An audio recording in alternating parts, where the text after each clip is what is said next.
Today, the dream of easily transportable electronic medical records finally becomes a reality.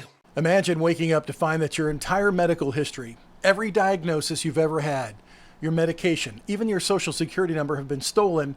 Now you're notified that it's all available on the dark web. Well, that exact nightmare is real for 190 million Americans after the Change Healthcare data breach in 2024, which was the largest healthcare data breach in U.S. history. It disrupted pharmacies nationwide, it delayed care, maybe even yours, and it cost hospitals and doctor clinics billions of dollars. And now, CMS has announced that a brand new digital healthcare system that will put your Medicare records, all of them, in the hands of many of the same companies tied to these past data breaches and some of the largest AI tech firms in the world. Under the leadership of Administrator Oz, we're officially launching the CMS Digital Health Tech Ecosystem to give healthcare providers, insurers, and software companies the tools they need to empower Americans with a 21st century experience on health. The key breakthrough we've made is getting many of the biggest names in the healthcare and technology to agree to industry-wide standards for electronic medical records. All of those great companies that you just heard have gotten together with this group of very brilliant people. I don't know who's more brilliant, them or them. I don't know. We need to talk about what CMS is building and why United Healthcare and big tech companies like Google and OpenAI, which is ChatGPT, are involved, and why seniors should be very concerned about where this could lead. On July 30th, 2025, CMS and the White House unveiled what they're calling a next-generation digital health ecosystem. And we have 60 CEOs in this room of these extraordinary companies, some of which the president just mentioned, that have all agreed voluntarily to start sharing information. They say it will kill the clipboard by replacing paper intake forms with AI-powered apps that can share your medical records instantly with any doctor or any hospital. President Trump gave us instructions that he wanted this to happen within 6 months. We barely made it under the wire thanks to Dr. Oz's leadership. And within 6 months, every American's going to be doing it thanks to the cooperation of the corporate leaders in this room. But here's something most people don't know. This wasn't a sudden announcement. You see, back in May, CMS quietly published a request for information in the Federal Register. Did you see it? I didn't see it then. They were then asking for public comment on what you thought about this very idea. That document laid out their plans to expand access to all medical records and private tech vendors to handle the data. But no one saw it. And the public comment period closed June 16th, well before the July 30th press conference. So they really didn't want anybody's comment. So while CMS was telling Washington insiders and big tech what was coming, the public had absolutely no idea what was about to be announced. Now we already have 60 CEOs who've all agreed voluntarily to start sharing your information. And one of those 60 companies is United Healthcare, the same company whose subsidiary, Change Healthcare, was at the center of the nation's largest data breach in history.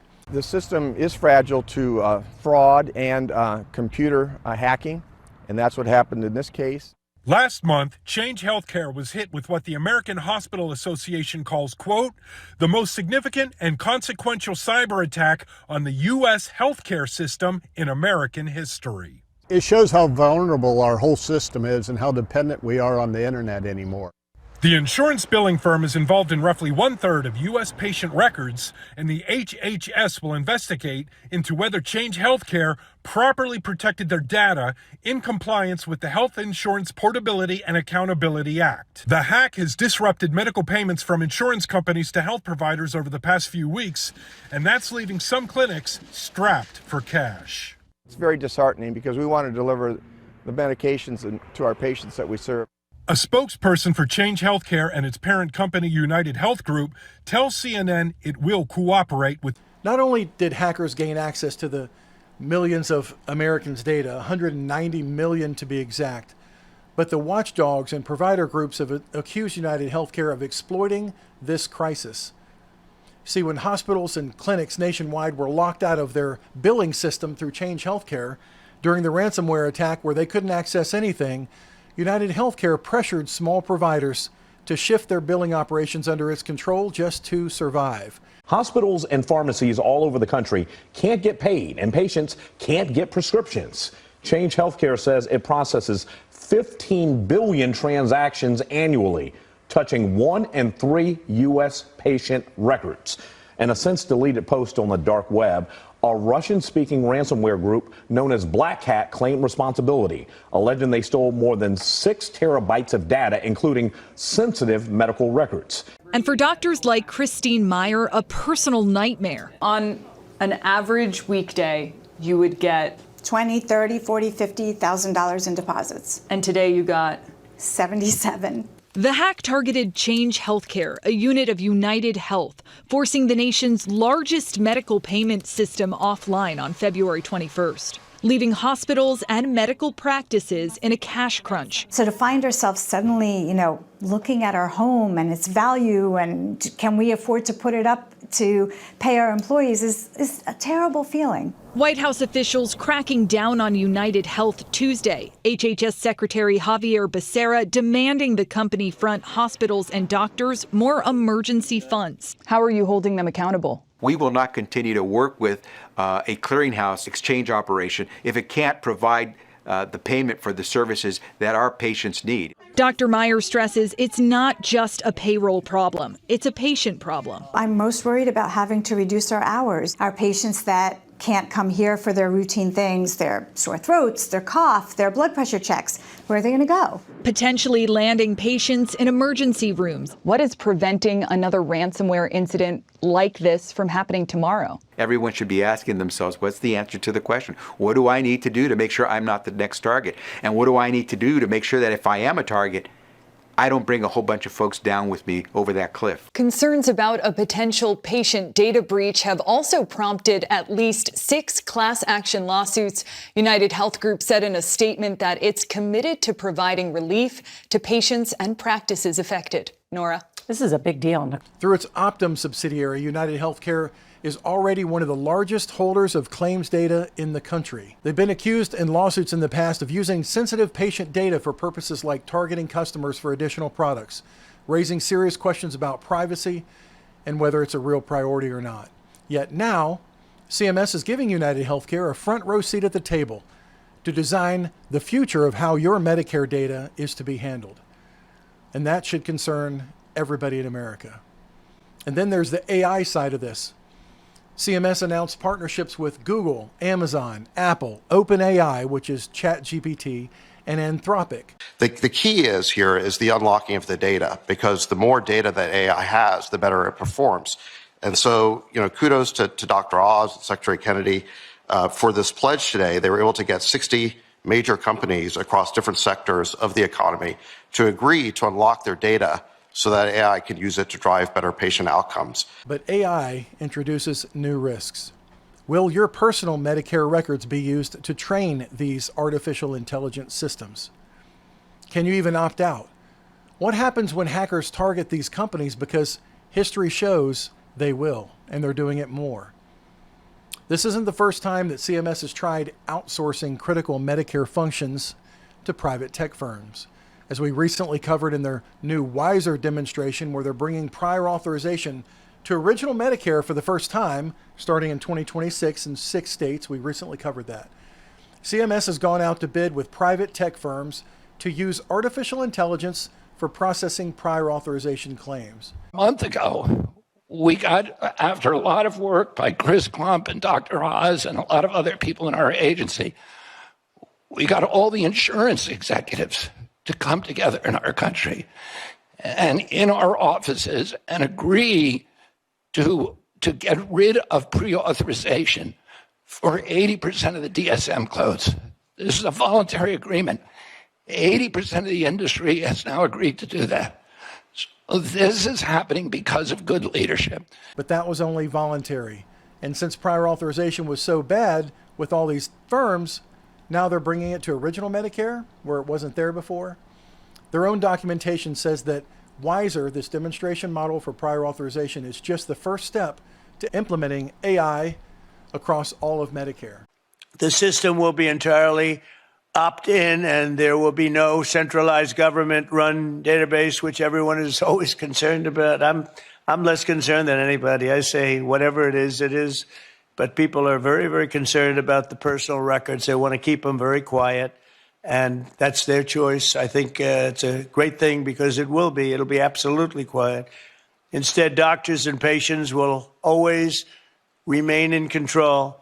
The benefits to millions of Americans will be enormous. We will save time, we will save money, and most importantly, we'll save lives. It's just going to make people live longer and be a lot healthier. I think that's really what you're looking to do. So if you think prior authorizations are a mess now, imagine AI algorithms denying care at scale, and those same companies now managing all of your healthcare records. We are building a robust and safe, I emphasize that, safe system. It's going to protect the data better than we could have imagined. We're going to be able to accomplish goals that all of us wished from day one that they would be in place. These pledges are now confirmed. They're signed in public. And you have therefore empowered Americans to own their property, which is their medical records. 81% of Americans were affected by healthcare breaches just in 2024 alone. And third-party vendors, they're up 337% in data breaches since 2018. And here's the weakest link of all. It's us. It's humans. 61% of data breaches are caused by employee negligence or insider actions. All it takes is one worker clicking on the wrong phishing email, one poorly trained contractor with too much access. The hackers found a way in through a third party, an outside source that was supposed to be providing security, ironically, to AT&T. Or an AI engineer making a simple mistake. Doctors and patients should always remain in control. The system should be entirely opt-in, and they say it will, but even the laws can't stop the breaches that come from mistakes or bad actors. The Change Healthcare breach is the perfect warning on this. Hackers got in through stolen login credentials. There was no multi-factor authentication, and the breach went unnoticed for weeks. That single breach disrupted pharmacies nationwide. It delayed surgeries and affected patient care for months. And now CMS is putting United Healthcare, the company that owns Change Healthcare, at the heart of a new system that will connect every Medicare record to a network of private companies, cloud platforms, and AI tools. Seniors are already prime targets for fraud, and this could open a door of huge, huge risks. If hackers breach this new CMS system, and there's so many data points to get into it, you could have all your Social Security information, all your health conditions, all your prescriptions, even what doctors you see and what the doctors have made notes about you open to them. That level of detail and fraud is much harder to correct and impossible to go backwards. And remember, your Medicare records are worth 10 times more than a stolen credit card on the dark web. Yet CMS is rushing through this. And within 6 months, every American's going to be doing it thanks to the cooperation of the corporate leaders in this room. They're celebrating progress without addressing the very real risk that it poses to seniors. I don't want to just leave you with concerns. I want to give you steps that you can take. That's why we've put together a Medicare Data Protection Guide. It'll show you how to find out if your information was exposed in the Change Healthcare breach or any other breach, how to spot the signs that someone's looking at your data for fraud, and how you can take steps to secure your Medicare information before it's too late. You can download this tool at seniorsavings.network.org/data guide. The link is also in the description below. So now it's your turn. Do you trust United Healthcare, big tech companies, and AI companies with your most sensitive information? Please leave a comment below this video, and I want to know what you think and what experience that you have with AI. Maybe you've got some insight that we don't have. And please download our guide at seniorsavings.network.org/data guide. Make sure you subscribe because changes are happening with Medicare faster and faster. Because your data and your Medicare and your privacy really are on the line, and you need to stay informed. Thanks for watching. Please share this with somebody that you know that's coming on to Medicare or they're already on Medicare, because they need to know what's coming. If you want to know what you can do, you can reach out to your senators, reach out to your congresspeople, and let them know this is not good. They need to take a step back. They don't need to rush this through within 6 months and get all these companies to start sharing your data. It just doesn't need to happen. Oh, and there's one more thing. Secretary Kennedy has already done this. He took all the data because he's a big proponent of stopping the vaccines as much as possible where they're inappropriate, he says. And he's been so focused on thinking that autism is coming right from vaccines. So he authorized Medicaid and Medicare, to the extent that they have data available, to release and study all autism-related claims already. They didn't go out and ask people if it's okay to use their claims data. They're just doing it already. So if they didn't ask if they could use your data before, why are they asking if they can use your data now? Do you think that it's really safe from them? Just questions. Thanks for watching.